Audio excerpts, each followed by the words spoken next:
Hey, what is going on, everybody? It has been a hot minute since you've seen our ugly mugs here on the Orange and Black Insider Bengals podcast.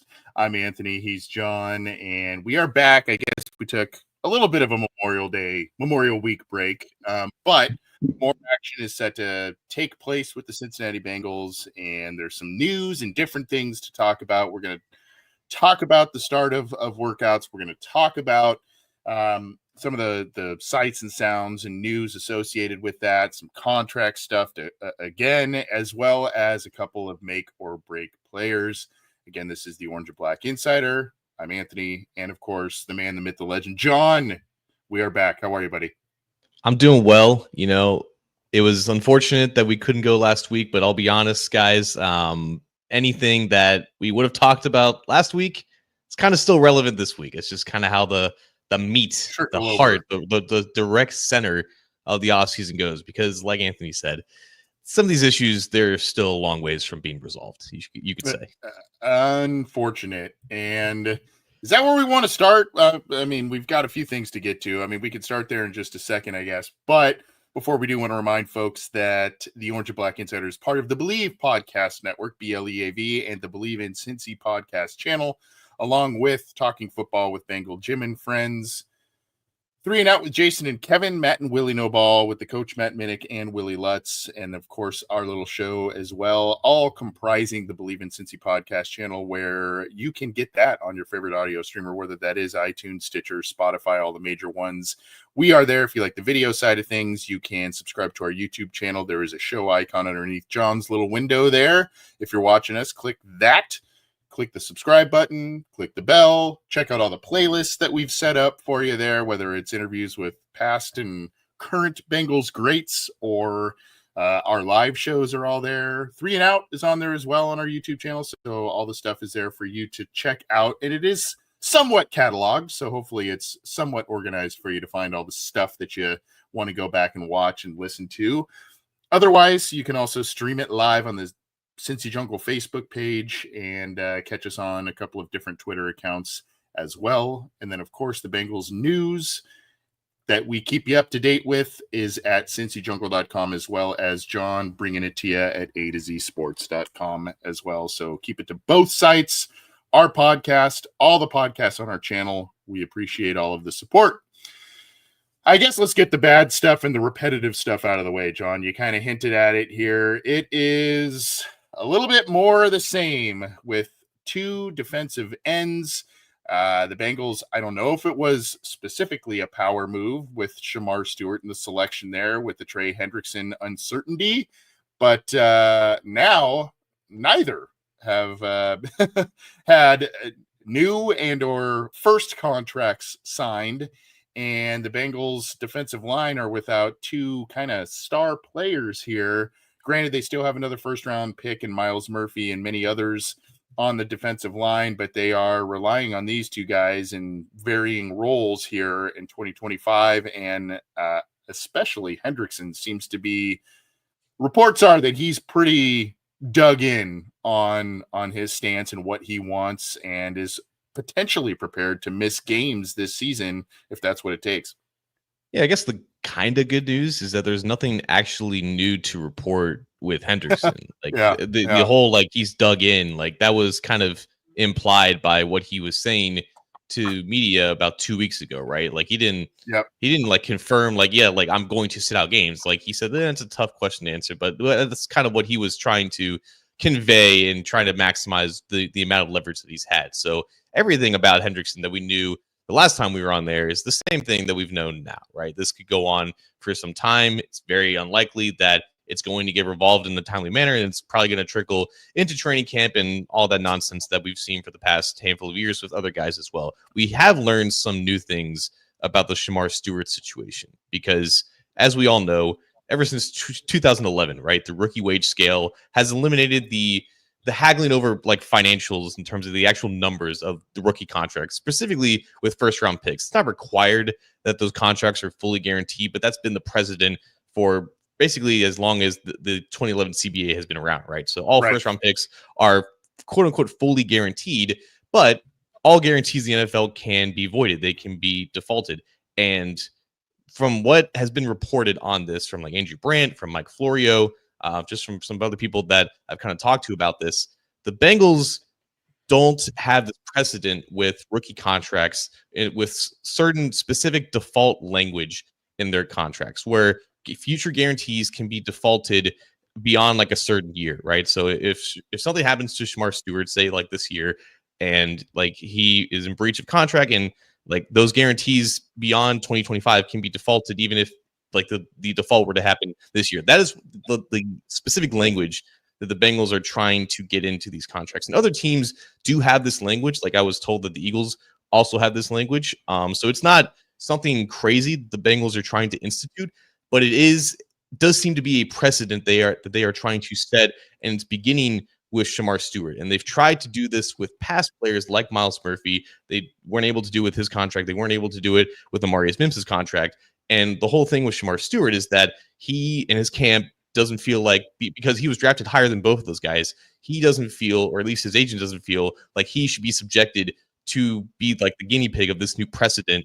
And they kind of want to push this off, and they just want to have the same language and the same type of contract that the first round picks came before him. And that's where this kind of impasse is. So it's just a matter of whether or not the Bengals want to keep pushing this down the road and kind of waiting to set this precedent. If they still want, like, obviously they still want to, start this sooner rather than later. It's unfortunate that Shamar Stewart happens to be the guy that they're doing with, because like you said, Anthony, the optics of having Trey Hendrickson not out there and having the guy that they just drafted at the same position to not have both those guys now participating in practice, it definitely creates this dark, cloud over this whole situation, and just another contract stalemate and holdout. It doesn't make things look any better.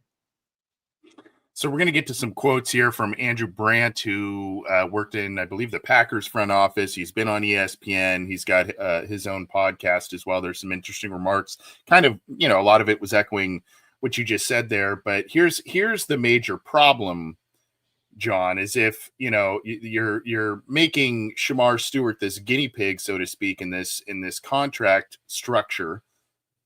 And it would be one thing if there was not, and granted, you could talk about them playing different sides, Hendrickson and Stewart and all that kind of stuff. But granted, it would be one thing if there wasn't this Hendrickson issue looming, and you can kind of say, well, we can kind of do this. Maybe the Bengals have a bit more leverage if they were to execute this kind of contract. But now you have your top pick from this year, your runner-up for Defensive Player of the Year last year, both not there. And we joked about this, I think 2-3 weeks ago. We were like, the rookie wage scale, thank God, that's going to keep, we're not going to have this long holdout anymore, all this sort of thing, because we had seen so many Bengals players and their careers start off, I don't want to say poorly, but slowly, because they missed some of training camp, a lot of training camp, sometimes all of training camp. I know David Pollock was a guy that was a long drawn out situation. I believe Justin Smith was as well. And there were, I think maybe Raynard Wilson, if I remember correctly, even Andre Smith, of course. Yeah. So there are many of those top picks where this was just like a yearly deal where the Bengals just dragged this out. And so the rookie wage scale helped eliminate a lot of that. And by the way, say what you want about Carson Palmer, that was one of the big relieving things about Carson Palmer, was he was the guy who signed like the day before the draft, or signed his contract the day before the draft, cementing it like, this is done, I'm coming in day one, that sort of thing. So to me, that's what's troubling about this, especially, is the fact that you already have another edge player, a star edge player, having a problem with his contract. Then you have this situation. and the maturing aspect, the repetitions and growth in practice potentially being missed by Stewart. There's a long way to go till training camp and all of that, but still, that is kind of a scary thought, especially when this defense needs to take big leaps immediately. And so that to me concerns me. And then here are I'll kind of try and paraphrase as best I can and try not to repeat all of the astute way, the astute way you put this, but Andrew Brandt said on his podcast there, meaning the Bengals, basically putting in a default clause that says if the player defaults, and a default could be a breach like a discipline issue, a steroid or drug test issue, a morals clause issue, getting into trouble, being suspended, being fined, whatever the default is defined as, you can void future guarantees. In other words, if this happens in year one, you could say, well, years 2, 3, and 4 are not guaranteed. And that is something the Bengals are trying to impose for their own precedent, where they can do it now going forward with all rookies, maybe even with veterans. Shamar Stewart's agent is saying, nope, no, sir, because last year he didn't have the 17th pick, the 18th pick, like you said. And then he continued by saying, the Bengals are saying we're trying to create the precedent. So this is the one that could last a while. Basically, it's all about language that could go into training camp. I know there are all kinds of restrictions on holding out of training camp, and maybe the Bengals, who are known to be tough, just hold the line saying it'll be here when you want to sign it. Players have no options down the road. What's he going to do? Not sign? Here we go. So it's an interesting thought to also spin it towards veteran contracts. And this has been, the team hasn't openly said it, but this has been long a criticism of the Bengals and their contract negotiation style, which is the guaranteed money, which potentially detracts them from getting high-end outside free agents to sign, from these extensions to stars to be signed because of this guaranteed money situation, and when it is divvied out. And here, I don't know if this means that they have underlying concerns with Stewart of some kind, and they think that that's going to happen, some of this stuff is going to happen, or they're just trying to truly set that precedent that's mentioned. That is a great point, because the most interesting thing about this is not necessarily the holdout and the disagreement, because he's not the only first round pick who's unsigned at the moment. I think Walter Nolan is also unsigned. He's those are the only two players in the middle of the first round that are unsigned, but Walter Nolan is practicing. And rookies have the option to sign this injury waiver that protects them from injury. And like, you could still get the contract if something does happen, before the season, before you sign the contract. The fact that he's not practicing is the oddest thing about this. We don't normally see this happen because that waiver exists. So I don't know. No one knows really what advice he's getting from his agent, from his camp, about just withholding yourself from practicing until this issue is resolved. And I think it's creating the speculation that there is something that no one really knows about from the outside about why the Bengals are so pressed to include this language in his contract specifically. Like, they could have done this with other players, and they could have pushed harder for other players, but they kind of caved in past scenarios. And at least at right this moment, they're not willing to cave for Stewart quite yet. Obviously, they need him out there, and this will get resolved eventually, like they always do. It's very unlikely that this is going to trickle into, late into the preseason or the actual regular season. But the fact that he's not practicing out there is the interesting thing here. And it's unfortunately something that we just don't know the full context of, and we may never know the full context of. Maybe this whole thing gets resolved, after mini camp and before training camp and whatever the case may be. Like, Amarius Mims didn't sign his contract until July 22nd of last year, and that was just because the Minnesota Vikings, Dallas Turner, he signed. He was a pick ahead of Mims in the first round, and that basically set the precedent for, okay, there's no language in that contract, so we're just going to go ahead and get this taken care of. So the timing of all this, like, it's not the most pressing issue, but the fact that he's not out there practicing and presumably hasn't signed the waiver, that is the interesting part that does kind of spark all this speculation, I guess. It just... It starts me, at least, to go down this whole rabbit hole of, okay, there was this, was he a reach, that sort of thing, and what was he specifically pegged by the Bengals? Was part of the pick process, even though they would never say this out loud, like the fact that they thought this was a player that could cave to this sort of contract structure, or I just, I go down a lot of different rabbit holes with this, but it's not, despite the big contracts that they've given out to their offensive megastars, and the fact that T. Higgins is here long term officially after that drew out for a long time, you now have these two contracts that are lingering over the team. Trey Hendrickson, he did show up, so he wouldn't. Did the Marshawn Lynch showed up, so he didn't get fined, and decided to speak to the media for 20 minutes and kind of let his feelings be known, and that continues on. But again, like you said, it may be Hendrickson may have more leverage as what Brant was saying than Stewart, because this is the rookie deal, and this, where else is he going to sign, that sort of thing. Still, this is, even with all of the big work and good work the Bengals have done in contract extensions to stars this year, these two are kind of that black cloud looming over the team, and hopefully players don't have to continue to answer a ton of questions, and hopefully this doesn't drag into training camp again, man, because that we saw that last year. It was just not fun, and took away a lot from the good stuff that was happening on the field and that sort of thing. I will say that, I mean, this team does force you to learn a lot about this stuff that maybe some other teams, like, it just gets handled a lot quieter, and you don't really get into the weeds of all this. It's still a subject that, me personally speaking, I'm learning something new every day. Like, I thought I was at a level of like contract knowledge that was at a pretty decent level, but there's always stuff that you just don't know, and the stuff that you learn. So like my whole takes on these subjects have kind of evolved as I've learned some more things. And something that I've been kind of thinking about, because they don't have this precedent yet with these contracts. Like, it wasn't in T. Higgins or Jamar Chase's contracts. And those obviously stand out because they have future guarantees. And they obviously haven't included future guarantees for any other veteran contract outside of Joe Burrow. So the thought was, okay, if they're willing to do that with Chase and Higgins, there's a chance that they could do that with other players. And now I'm thinking, because other teams have this sort of language, this default language with their contracts, and they obviously are very comfortable adding future guarantees.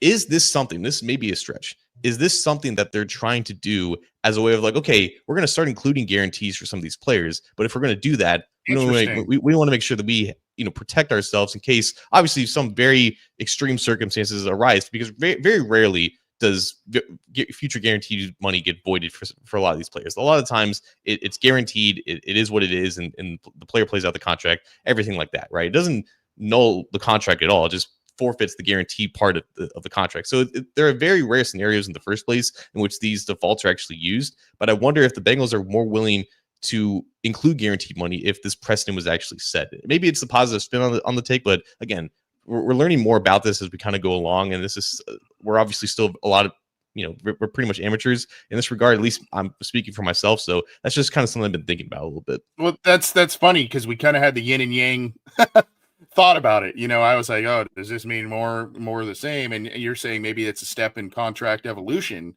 for the Bengals, negotiation evolution in the right way. So it may not be, but well, it's an interesting take. And also, when Andrew Brandt talks about, if there's a discipline issue or a league issue, if he's kind of a problem and gets suspended, that sort of thing.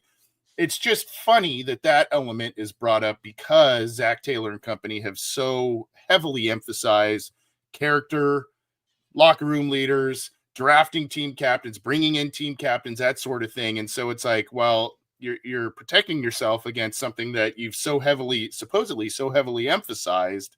It kind of seems a little bit counterintuitive, but I do like I didn't think of it that way in the positive as you did, but that could very well be the case as well. But right now, both players are still waiting to sign their contracts, sign proposed contracts, etc. We'll see what happens, and we will definitely keep you updated here at Cincy Jungle and A to Z Sports on all of the things with Shamar Stewart, Trey Hendrickson, and their respective contracts. Let's continue to move on here and talk about some workout updates. A couple of different things. And again, this is the time of year that everything is, well, despite what we just talked about, the sun is shining on all players and everything's looking great. And, oh, this is the year for so-and-so and that sort of thing. But interestingly enough, ones that we saw recently when the media was on hand for recent workouts. Fairchild and Lucas Patrick were the starting guards there in the lineup. And we kind of thought maybe that was going to at least be an early look, but right out of the gate, that seems to be where the front runners for the respective positions. Yeah, I mean, it's been Fairchild kind of since he's been drafted. I think that was the case when Dan Pitcher kind of crowned him like, oh, it's absolutely his job to win. It's where he was at Georgia, and I think it's where they want to develop him. It's interesting because like the two guys that they've retained, obviously with Volson and his new reworked contract, they re-signed Cody Ford. Obviously, both those guys were at left guard last year, and then they draft basically a career left guard, and they're giving him all the chances now at that spot, which basically means that right guard is open season. Kind of going through some pictures of what voluntary workouts were like before obviously OTAs began. Cody Ford was taking some starter reps at right guard. I don't know if Tuesday when the media was there just happened to be Lucas Patrick's day, but that was the first official day of OTAs. And I think it does mean something that Lucas Patrick was the first guy out there, being he is the only, external addition to this group, and the fact that Cody Ford, definitely has starting experience with this offensive line. Maybe they didn't want to give him, the first team reps immediately because they know what he can do. But, they brought in Patrick for a reason. They brought him in to compete to start, and obviously they didn't add anyone else in free agency or anyone outside of Fairchild in the draft really compete day one. So I would say that if they had to play a game tomorrow, he's probably the favorite to start at right guard, considering his background, considering why he's here in the first place. But I think we can both agree that if we were to see them practice again on Tuesday, it wouldn't be the most shocking thing in the world if there was another guy, either Volson or Ford, at right guard. But that just happened to be what it was the very first time they're out there, which has to mean something. Yeah, and there was a lot of chatter last year when, Trent Brown was out there, and then, they're Mims, and they were kind of moving around and all that kind of stuff. So, I mean, that happens this time of year, and it could just be, the day that it was caught, but still, we kind of had an inkling that was going to be the case. And we didn't, I don't recall if we actually talked about this since we took the week off last week, but that Volson contract restructure is interesting. We have some more make or break players that we're going to get to at the end of the show here. Volson was a make or break player. I don't know, make or break player that we covered before. I don't know if that changes your stance on that at all, because the contract was restructured, because that was, a part of the argument was that, he's, for a guy that's going to potentially ride the pine, he's set to make a decent amount of money. And now that has changed, but regardless, he's right now, looking at Fairchild as the starter potentially. Yeah. I think this pay cut was different compared to Zach Moss and Geno Stone, even though like his base salary was, I think, lowered to the exact amount as both of those guys. The interesting thing about Volson's pay cut is that he was given these incentives that are considered likely to be earned. And what that means is they're already counted on the salary cap. Like sometimes you get incentives, whether it's per game roster bonuses, whether it's playing time. And if you hit them, then it counts on the salary cap next year or like next at the end of the year. So you don't get to roll it over. These are already counted on the salary cap, which kind of indicates that there's an expectation for Volson. If he's competing for a starting job, there's still an expectation that he could very much win it. And if he doesn't win it, then he has a $3 million, give or take $3 million salary cap hit with dead money. That's only about $600,000. So they could still feasibly cut him basically for nothing, kind of like they could have done so if they didn't restructure his contract or rework his contract in the first place. So it seems like they're getting him on a cheaper price to potentially start. And if he doesn't, I still wonder if that price tag is just a little too much to keep him on the bench, or to keep him as maybe not even like the first guy off the bench. So I think he's still kind of in the same boat as he was before. They just, again, same thing with Zach Moss and Geno Stone, though. They just saw him for who he is as a player, and they identified him as someone who isn't worth that much money. And it's unfortunate because he did earn that pay raise fair and square, because it's through the player performance escalator, which is bestowed by the NFL. And it gives you a pay raise for, if you were drafted outside the first round for all this playing time that you've accrued. So he earned that pay raise, and they didn't take all of it away necessarily, but it was still one of those things where it's like, hey, like, we view you as this as a player, and this is the offer that we're giving you. And then the alternative is probably you're not going to stay around. But he decided to take that opportunity because he still wants to stick around for this offseason and get new coaching from Scott Peters and get a chance to at least start one more season for this team. And I think he's going to have a chance to do it. Yeah, they'll give him a shot, but I know they really like Fairchild and what they've seen from him, not mostly in college, but also just being there at for a short period of time. The other, another guy we talked about is he was kind of the first one we did on this make or break series that we've been doing on the show. Jermaine Burton has been called out positively by his quarterback and head coach. Now, the head coach was a little bit more tentative with his praise, just kind of saying, he's taking the right steps in the process. It's a long process, that sort of thing. But he did note that there's been progress made, maturity noted. And then, of course, recently Joe Burrow talked about it at a recent OTA session, said, quote, "I think he," meaning Burton, "has stepped up his game this year so far, and has taken it very seriously, has matured. It seems like that's exciting to see based on the conversations we've had. He's in a good spot mentally and physically, and he's been working hard, which is exciting to see, which is, at this point, that's about as good. Unless you're just totally, vomiting at the mouth with praise and praise and praise. But that's about as good as you can hope for at this point regarding Jermaine Burton and him entering year 2 after a disastrous rookie year. And it sounds like as of now, we know that the regular season, this was the time last year also that he was the darling, if not a little bit earlier too. But, the regular season has to take place, all that kind of stuff. But it sounds like right now he's in a better spot and realizes that he may be on, borrowed time a little bit, even in his second year. Borrowed time, the thinnest layer of ice, whatever analogy you want to use. Like exactly. That's just where he is. And, everything is relative, right? So progress for Jermaine Burton is not the same progress as it is for everyone else. But for someone who was in the news for all the wrong reasons about, 5-6 months ago, someone who is now consistently going in the building, getting in extra work, participating in meetings, and just making a bigger effort to be involved and engaged. And the process of earning back trust is the most important part here. It's a word that we've used often when describing Burrow and his receivers. It's why Yoshi has emerged as wide receiver 3, because of the trust that he's established in that role.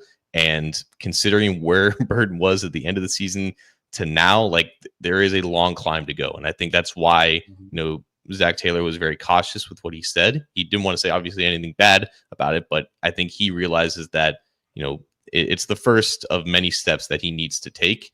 And it's good that they didn't really make any real changes to the wide receiver room this offseason. So, like, it's not like there's a massive insurgence of competition for his roster spot necessarily, but he can't do nothing this offseason and expect, a role in this offense. Like, he needs to improve. And the only way that can happen is if he just initiates himself a lot more than what he did last year. If he applies himself in a way that a high draft pick needs to do so, there is definitely a chance for him to salvage something after it looked like he wasn't able to salvage anything. The trust thing is especially key with Burrow in this offense. How many times have we seen Burrow throw the ball to a spot in the receiver hasn't even been out of his break yet, and it ends up being a great play, that sort of thing. Some of that has to do with porous offensive line play, and some of that has to do by design, but the trust that he has, particularly in Chase and Higgins, to throw it to a spot and just know they're going to be right there to make the play, that's key. And Burrow is one of the best in the league in doing that. And so if he can't, if there's not the trust of a guy, not saying that Burton runs the same exact route tree as those kind of guys, but if there's not that similar type of trust that, hey, you're going to be in the spot that I expect you to be in, and this isn't going to be a turnover, this isn't going to be an incompletion, that sort of thing, that's key. And so it's not just winning back the coach's trust, the front office trust, it's winning back the quarterback's trust as well. And I think that's just, you mentioned that, and it just popped in my mind that that's especially critical for this quarterback, this offense, and what they like to do.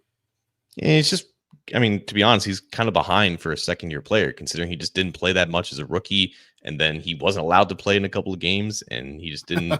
He just wasn't involved as much in practice, and it's just playing catch up now, and that's why this offseason is so crucial for him. And that's why he was one of our make or break players. Yep. We do have a couple more that we're going to get to in just a second. But want to remind folks to get, if you like the audio side of things, get the Believe in Cincy channel, resubscribe to that or subscribe to it if you haven't. From the old Cincy Jungle feed, that is now defunct. So you got to subscribe to that so you get automatic new episodes shot to you through your favorite audio streamer, the Believe in Cincy BLEAV, part of the Believe Podcast Network. And if you like the video side of things, Cincy Jungle's Facebook page, a couple of different Twitter accounts, and of course our YouTube channel have all those and more. So go check those out when you have time. Subscribe, do all the things that we make you do to make us feel good about ourselves and give us a reason to continue these videos and these episodes now. But we appreciate all of the support. John, do you want to bat lead off on this, or would you prefer that I go first? Because I know we got one guy each and one guy on each side of the ball. So which would you prefer, my friend? I will lead off because it is a nice segue from the position that we just talked about, because Jermaine Burton, of these guys he's going to be competing with in terms of playing time, maybe the guy he's most directly going to compete against is none other than Charlie Jones. Just for full disclosure, I remember in that 2023 draft, I did no pre-draft work on Charlie Jones at all.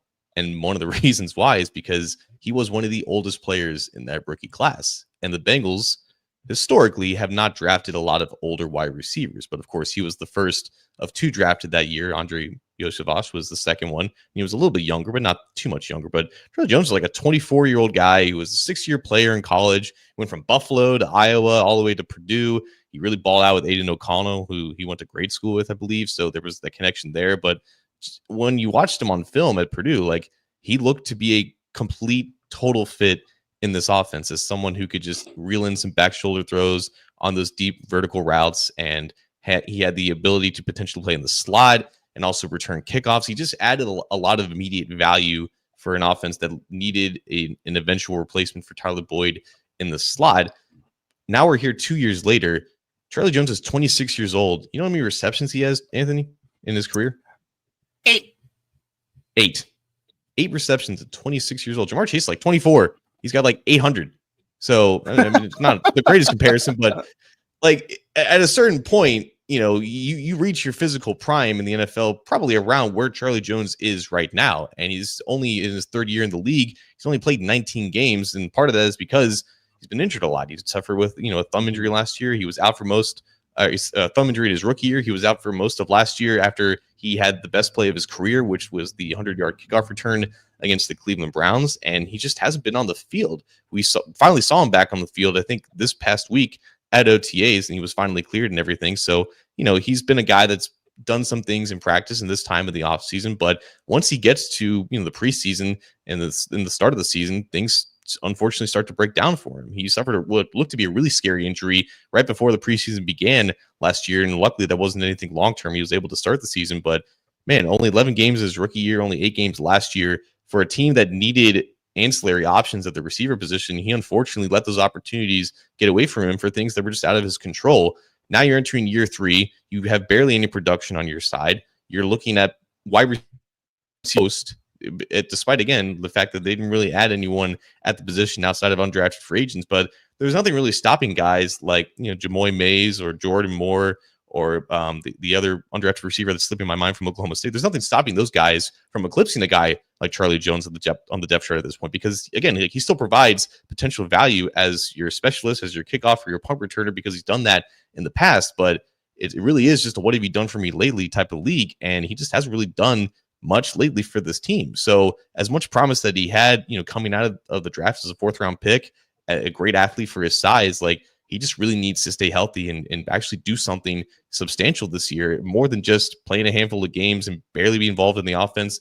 And he just really needs to stay healthy more than anything, because if his third year is a lot like his first 2 years, you just can't really envision him sticking around for much longer.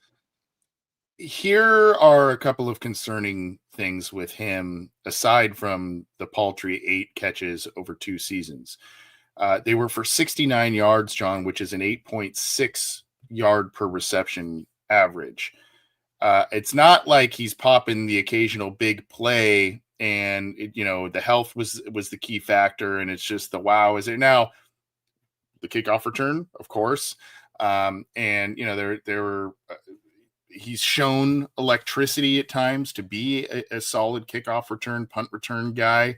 The other facet is the drop. And granted, again, this is attributed to injuries. 7 catches as a rookie, 1 last year, just 1 in his second year. That is really, really concerning. And a lot of times, again, going back to that 8.6 yard per reception average, he was a slot guy and he'd do a short little out route and it was like a 2-3 yard play, right? I mean, we saw that a couple times and it just wasn't anything complicated, wasn't anything really exciting. I still have high hopes for this guy as a complementary weapon, but he's got to stay healthy.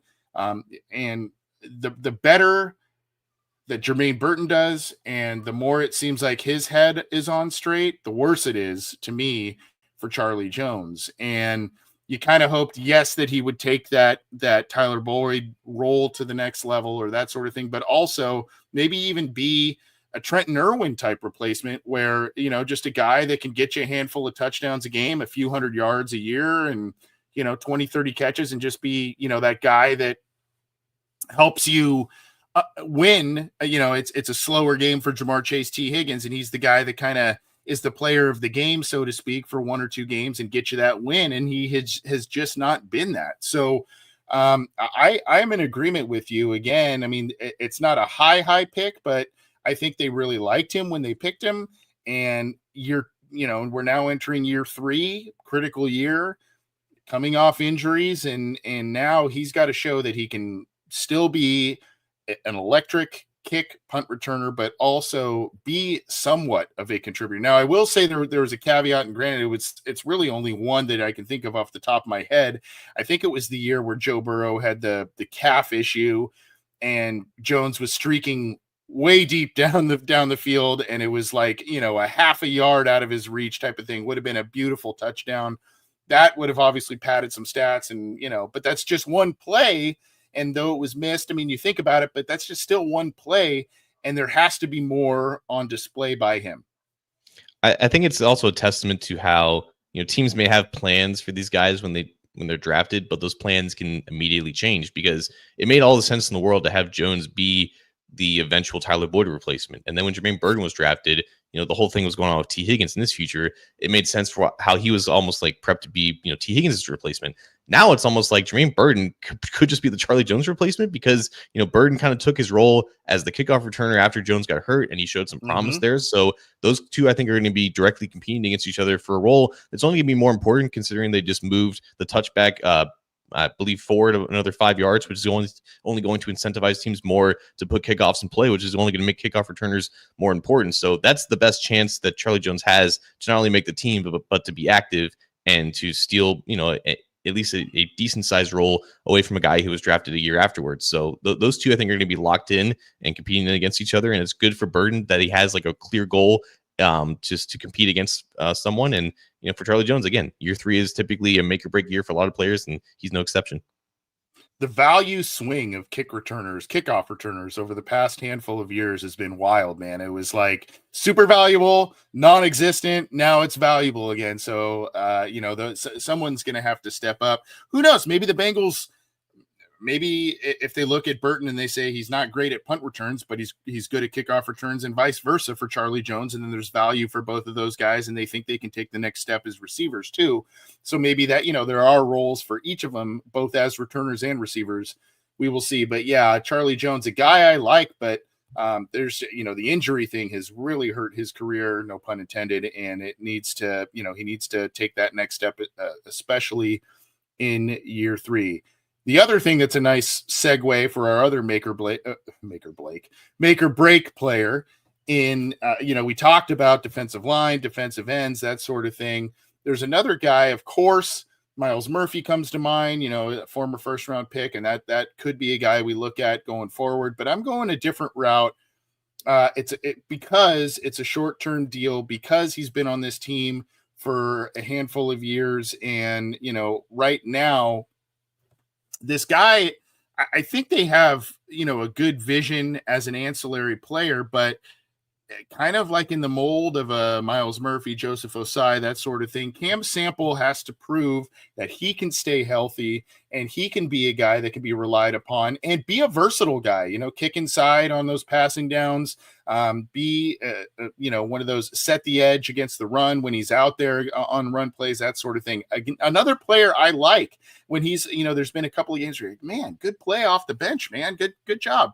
But it's been inconsistent. There have been injuries. I will say that Cam Sample was recently cleared also to participate in workouts. So that's good news for him.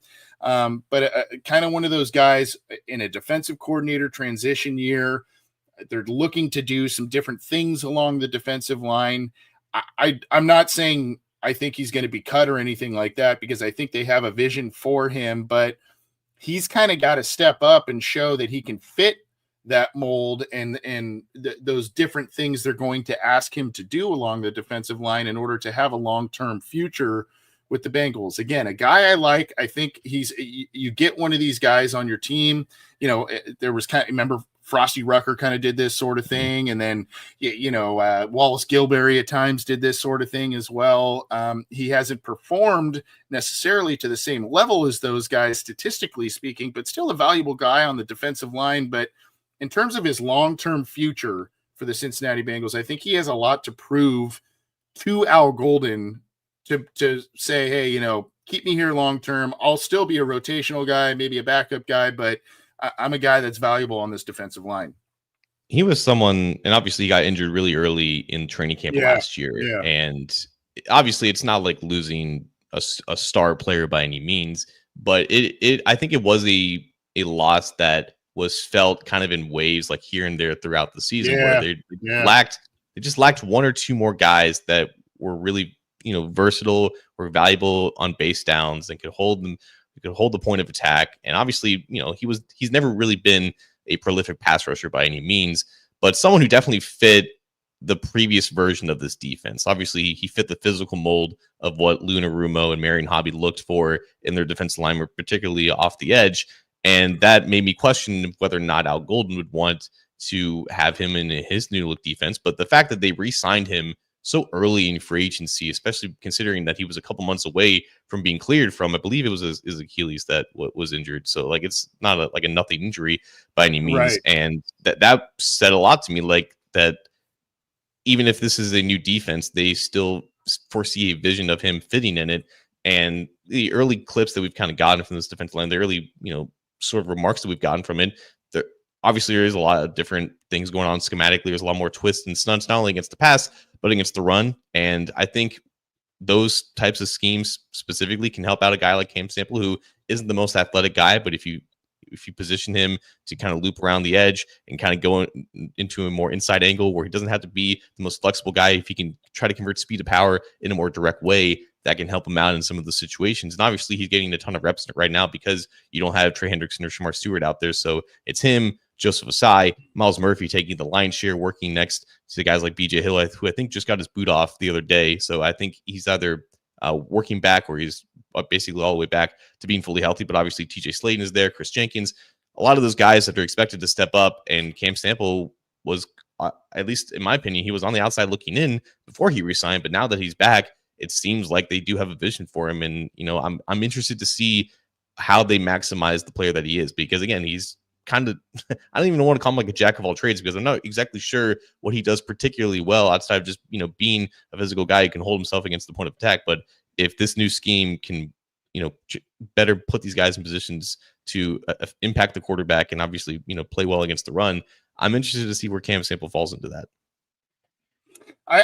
It's interesting what you brought up about, quietly missed last year. And I agree with you on that, especially when you look at the points given up against a team like the Ravens, right? And when you go back and you say, okay, even though he's a rotational guy, even though he's, an off the bench guy, what could he have provided in games like that? Could he have provided one more stop that would have gotten one more win and potentially the Bengals into the playoffs?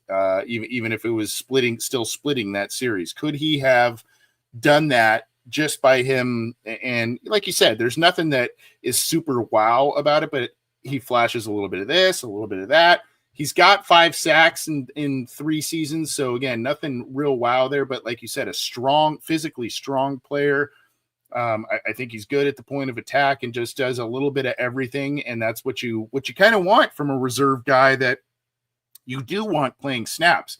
Again, this isn't so much I think he's on the bubble, or I think he's safe as long as the injury from last year holds up and he proves that, he's healthy and can contribute. It's more about, okay, how much is he going to show this year to prove that he's going to be a long-term Bengal and or get in Al Golden's good graces to be a guy that he can rely upon in the specific roles he has designed for him going forward. That's my biggest question. And a guy, again, just like Jones, I like Cam Sample, but got to stay healthy and got to be able to contribute, particularly now with the edge questions, contractual questions with Trey Hendrickson and Shamar Stewart.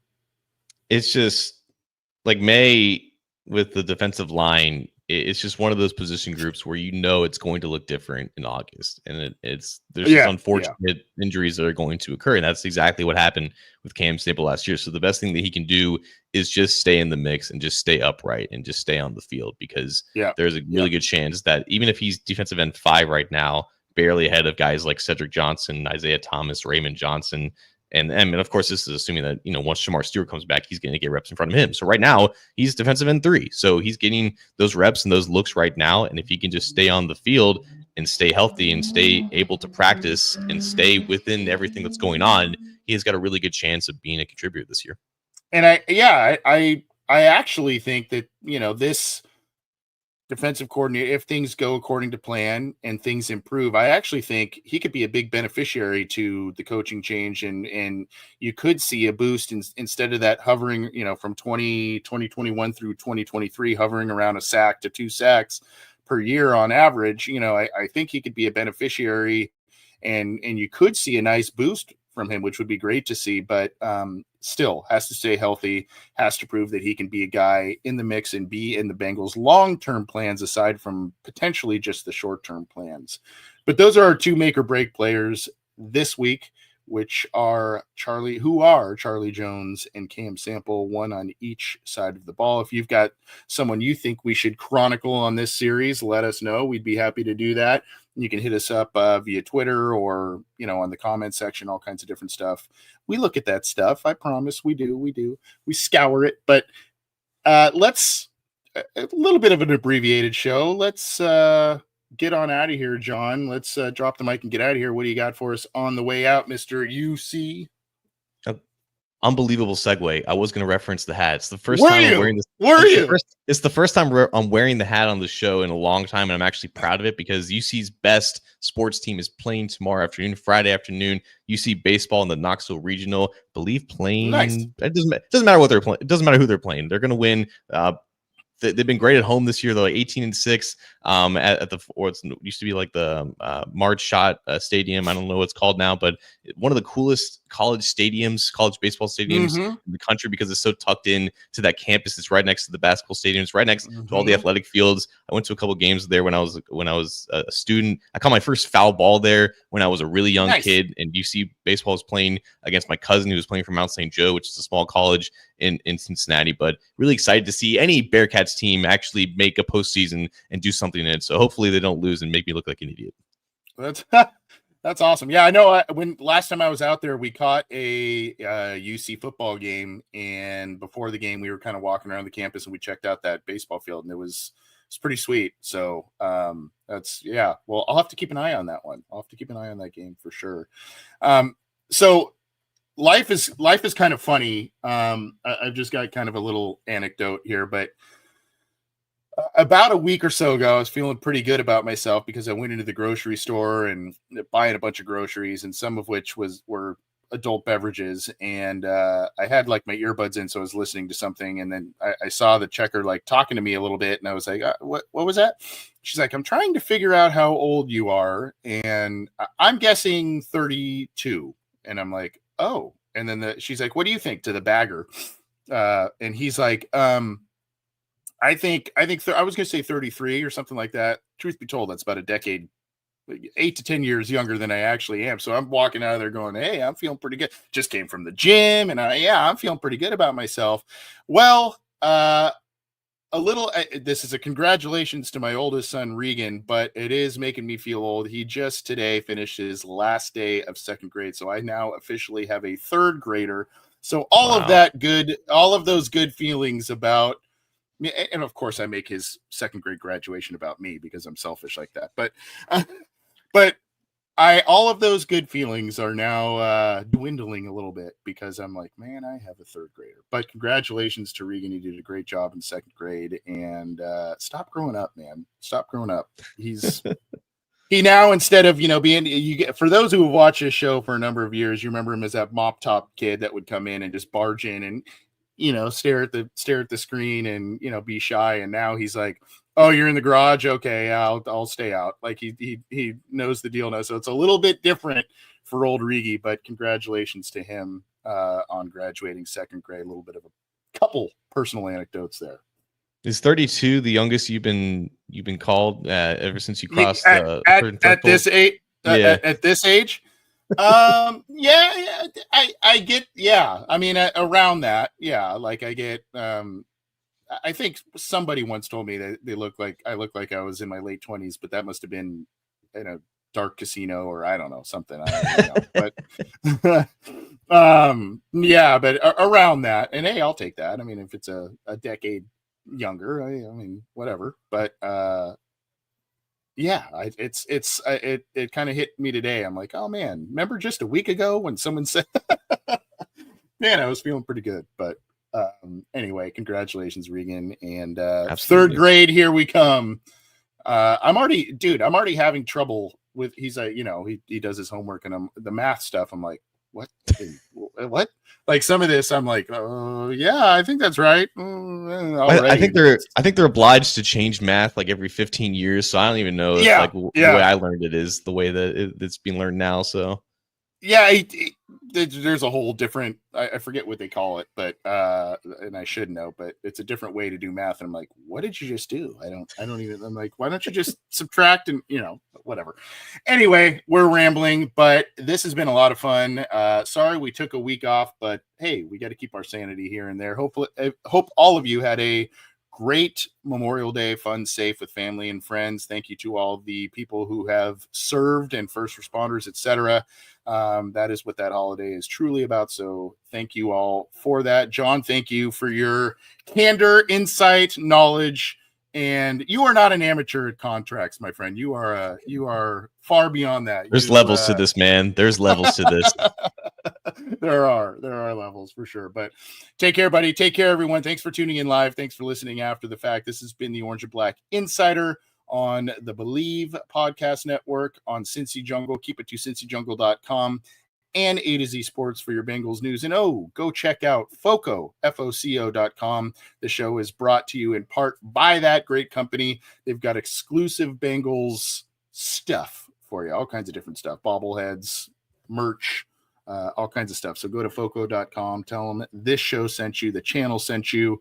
We appreciate that. And you can get some good discounts and stuff, especially if you're a first-time orderer. So go check that out. But thanks, John. Thanks, everybody. We will be back soon with more Bengals chats, some more guests for you. We're lining up, and we're excited about it. John, have a good week, bud.